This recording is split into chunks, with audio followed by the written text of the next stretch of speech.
is waiting for us. Alexandra, tu es là? Alexandra, est-ce que vous m'entendez? Oui, très bien. C'est super. Alors, merci Alexandra. Tu veux le présenter? Voilà. Donc, Alexandra Henrion-Caude est vraiment une figure française dans la génétique. Elle a, comme nous tous, un peu eu des ennuis à parler dans la vérité, dans la science, disons pas la vérité, mais la science, et d'expliquer les choses. Et on est très contente, Alexandra, que tu as pu te libérer. Elle devait être là, mais pour des raisons familiales, tu n'as pas pu être là. Mais on est très content. Tu vas parler donc de la santé dans le génome et dans le vaccin. Je vais le faire aussi en anglais.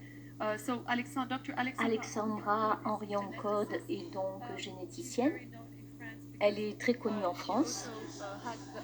Elle a également eu la bourse Eisenhower, qui est un prix prestigieux. Très peu de scientifiques français l'ont. Et c'est une chose qu'elle nous expliquera pour faciliter l'échange de sciences et de culture. C'est une chose très prestigieuse. Et elle a créé... Elle est la dirigeante de recherche de Simplissima, qui est un institut de recherche international. Tu peux expliquer, Alexandra? Je te laisse expliquer. Alors, je t'en prie, merci d'être là. Tu as un sujet très important et délicat à nous exposer, que nous attendons avec impatience. Merci beaucoup, Astrid. Je ne sais pas si je dois m'exprimer en français ou en anglais. Il est vrai que l'habitude pour nous tous est de procéder en anglais. Je vous remercie vivement d'avoir mis en place un programme aussi fantastique et génial qui nous permet de parler de science, de parler librement de notre domaine d'expertise. Et je dois dire que ces échanges libres me manquent beaucoup. Alors que d'autres scientifiques vous défient et que vous avez ces échanges ping-pong.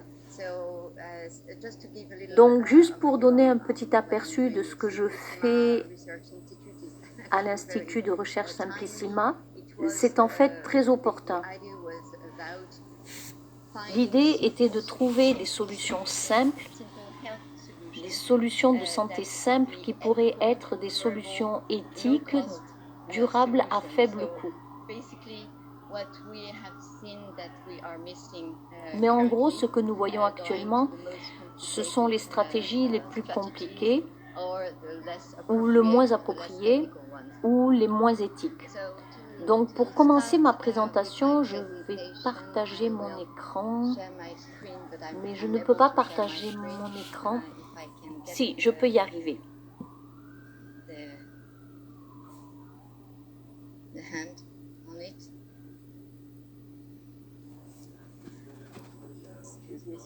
Excusez-moi pour ce problème technique. Partagez votre écran. Voilà, c'est fait.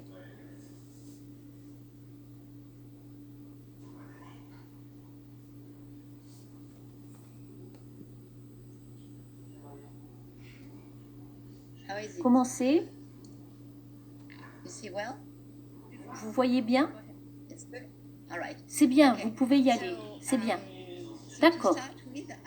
Donc pour commencer, je vais vous dire ce que nous faisons normalement en science. En science, nous avons cet énorme fossé que vous voyez sur la photo.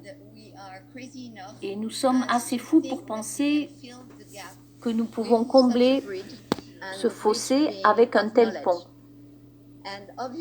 Et le pont étant celui de la connaissance. Et évidemment, c'est un défi très difficile que nous relevons tous en faisant de la science.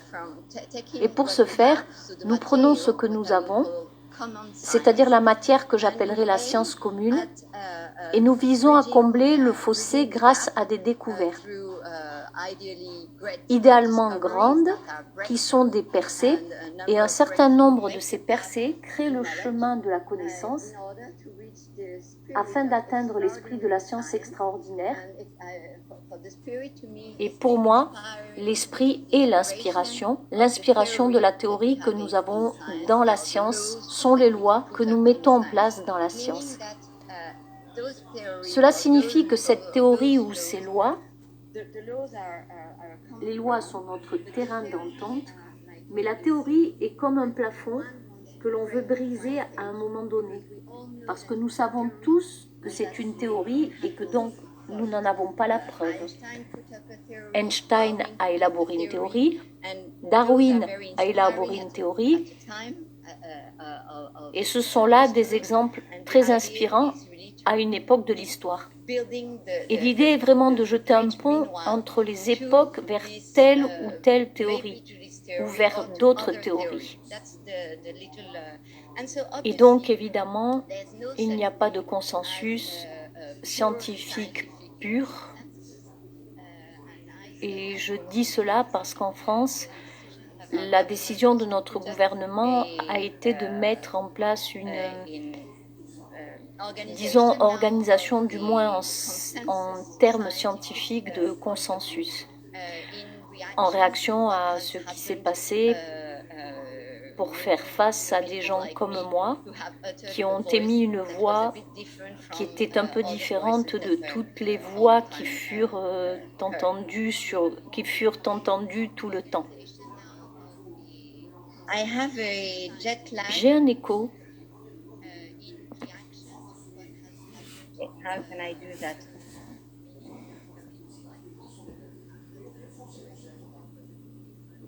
Ok. Il me semble qu'il y a un grand décalage entre ce que je dis et ce que j'entends. J'entends un son en retour.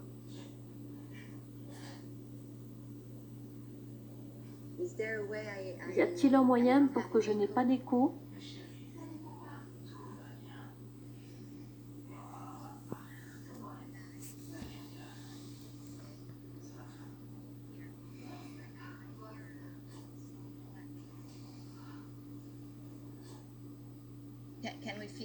Peut-on arranger ça?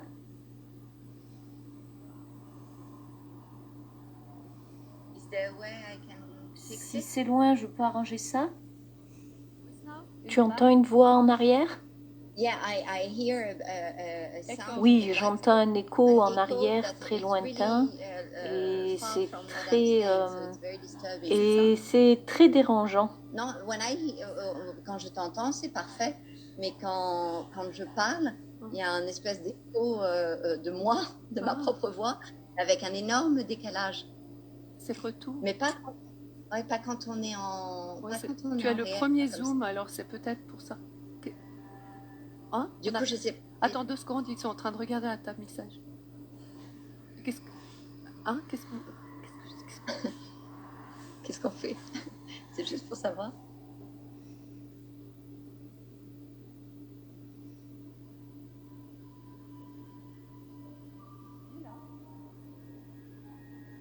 C'est bon? Je continue? Oui, tu peux continuer. Non, t'entends bien. Bon, ok. Alors... Donc, le Covid-19, il y a évidemment beaucoup à dire. Mais ce que je veux dire, c'est que